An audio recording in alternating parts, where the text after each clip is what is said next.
కాకినాడలో YCP MLA Dwarampudi Chandrasekhar Reddy వ్యాఖ్యలు కాకరేపుతున్నాయి. మత్స్యకారుల్ని అవమానించేలా ద్వారంపూడి మాట్లాడారంటూ మత్స్యకార సంఘాలు, టీడీపీ నేతలు మండిపడ్డారు. కోటి రూపాయలతో గుడి కడితే 10 కోట్లు వసూలు చేసే జాతి మీది అంటూ మాజీ ఎమ్మెల్యే కొండబాబును ద్వారంపూడి దూషించారు. ఈ వ్యాఖ్యలపై సామాజిక వర్గ ప్రతినిధులు అభ్యంతరం వ్యక్తం చేశారు. వెంటనే ద్వారంపూడి ఆ వ్యాఖ్యల్ని వెనక్కి తీసుకుని మత్స్యకారులకు క్షమాపణ చెప్పాలని డిమాండ్ చేశారు. లేకపోతే భవిష్యత్తు కార్యాచరణకు సిద్ధమవుతామని హెచ్చరించారు.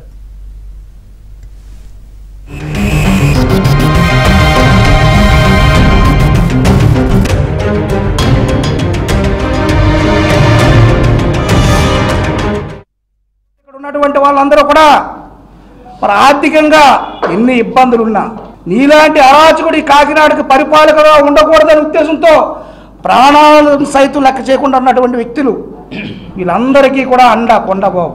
ఇదే వ్యక్తి మళ్ళీ శాసనసభ్యులు ఈ కాకినాడకి అయితే రేపు ఎవ్వరు కూడా ఈవేళ ఈ ద్వారంపూడిని ఎక్కడికక్కడ అక్రమాలు, అన్యాయాలు, ఆకృత్యాలను అడ్డుకుంటా ఉన్నాం ప్రాణాలను తెగించి.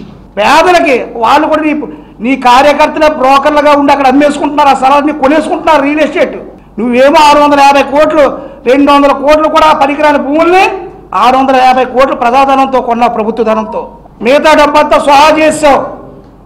ఇప్పుడు ఆ కొన్న భూములు కూడా పనికిరాక పేదల దగ్గర నీ కార్యకర్తలు అక్కడ చిల్లర కొనేసుకుంటున్నారు.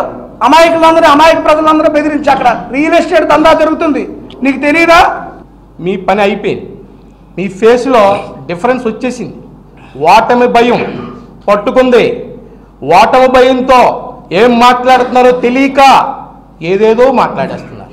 మరి ఈరోజు అడ్డంగా దొరికిపోయారు. ఇవాళ మీ యొక్క జగన్మోహన్ రెడ్డికి భయపడి ఎవరు రావట్లేదు సార్. అతి త్వరలో ఎలక్షన్ కూడా వస్తుంది. మీ పక్కన ఉన్న వాళ్ళందరూ కూడా క్లీన్ స్వీప్ అయిపోతుంది సార్. మళ్ళీ వెంకటేశ్వర స్వామి పూజలకి మీరేమో తిన్నదేమో. మాజీ ఎమ్మెల్యే కొండబాబును కాకినాడ ఎమ్మెల్యే ద్వారంపూడి దూషించారు. దీనిపై తీవ్ర అభ్యంతరం వ్యక్తమవుతోంది. ఈ అంశాలకు సంబంధించి మరిన్ని వివరాలు మా ప్రతినిధి అప్పారావు అడిగి తెలుసుకుందాం. Apparao. Naresh, Kakinada city YCP MLA Dwarampudi Chandrasekhar Reddy మత్స్యకారులను ఉద్దేశించి చేసిన వ్యాఖ్యలు తీవ్ర కలకలం రేపుతున్నాయి. ఎమ్మెల్యే ద్వారంపూడికి వ్యతిరేకంగా కాకినాడ జిల్లా వ్యాప్తంగా నిన్నటి నుంచి మొత్తం మత్స్యకార సంఘానికి చెందిన పలువురు నేతలు, మత్స్యకారులు తీవ్ర స్థాయిలో ఆందోళన వ్యక్తం చేస్తున్నారు.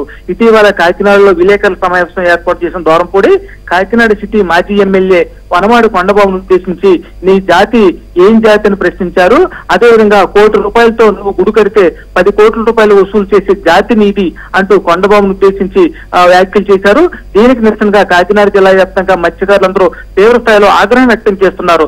మత్స్యకార జాతిని అవమానించేలాగా ద్వారంపూడి చేసిన వ్యాఖ్యలు చాలా దారుణంగా ఉన్నాయని, కాకినాడలో మత్స్యకారుల ఓట్లతో గెలిచిన ద్వారంపూడి ఈ విధంగా అధికార మతం తలకెక్కి ఈ విధంగా మాట్లాడడం పద్ధతి కాదని మత్స్యకార నేతలందరూ తీవ్ర స్థాయిలో హెచ్చరిస్తున్నారు.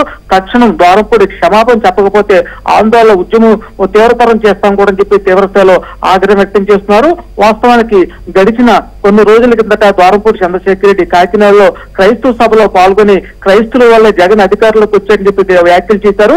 దీనికి సంబంధించి హిందూ సంఘాలు తీవ్ర స్థాయిలో ఆందోళన రేకెత్తి ఈ నేపథ్యంలో ఆ నష్ట నివారణ చర్యల్లో భాగంగా ఇటీవల కాకినాడలో వెంకటేశ్వర స్వామి ఆలయం ప్రారంభించారు. అందులో భాగంగా జనం భారీ ఎత్తున తరలి వచ్చేందుకు వీలుగా కాకినాడ నగరంలో దుకాణాలన్నీ కూడా అధికారులతో బలవంతంగా మూసివేయించారు. దీన్ని తెలుగుదేశం పార్టీ తీవ్ర స్థాయిలో ప్రశ్నించింది. ఈ నేపథ్యంలో తెలుగుదేశం పార్టీ వ్యాఖ్యలు ఆగ్రహం వ్యక్తం చేసిన ద్వారంపూడి విలేకరుల సమావేశం ఏర్పాటు చేసి తెలుగుదేశం పార్టీ నేతలను దూషించడంతో పాటు కొండబాబు కోటి రూపాయలు వసూలు చేసి గుడి కడితే 10 కోట్లు వసూలు చేసి జాతి నీదని చెప్పి తీవ్ర స్థాయిలో వ్యాఖ్యలు చేయడం కలకలం రేపుతున్నాయని చెప్పాలి. ఇదే కాదు, ద్వారంపూడి ఎప్పటికప్పుడు తరచూ వివాదాస్పద వ్యాఖ్యలతో వార్తలు నిలుస్తున్నారని చెప్పాలి. గతంలో చంద్రబాబును, పవన్ కళ్యాణ్ ఉద్దేశించి పచ్చి బూతులు కూడా తిట్టడం రాష్ట్రంలో తీవ్ర స్థాయిలో రాజకీయ వేడి సృష్టించాయి. ఆ తర్వాత కొంతకాలం క్రితం విలేకరులను లారీలతో గుర్తించాలని చెప్పి కూడా ద్వారంపూడి తీవ్ర స్థాయిలో హెచ్చరించారు. ఈ విధంగా ఎప్పటికప్పుడు రకరకాల వివాదాస్పద వ్యాఖ్యలతో తరచూ వార్తలు ఇస్తున్నారు. తాజాగా ఇప్పుడు మత్స్యకారులను అవమానించడంతో కాకినాడ జిల్లా వ్యాప్తంగా మత్స్యకార సంఘాలు కూడా తీవ్రస్థాయిలో ఆగ్రహం వ్యక్తం చేస్తున్నాయి. అదేవిధంగా యానాం నుంచి ఢిల్లీ, యానంలో ఢిల్లీ ప్రభుత్వ ప్రత్యేక వ్యక్తి మల్లాడి కృష్ణారావు కూడా మత్స్యకారులను అవమానించిన ద్వారంపూడి తక్షణం బేషరతు క్షమాపణ చెప్పకపోతే బీసీ సంఘాలతో కూడా ఆందోళన చేస్తాం కూడా హెచ్చరించారు. ఈ నేపథ్యంలో ప్రస్తుతం కాకినాడ జిల్లా వ్యాప్తంగా మత్స్యకారులు ద్వారంపూడి వ్యతిరేకంగా పెద్ద ఎత్తున ఆందోళన కొనసాగిస్తారని చెప్పాలి నరేష్.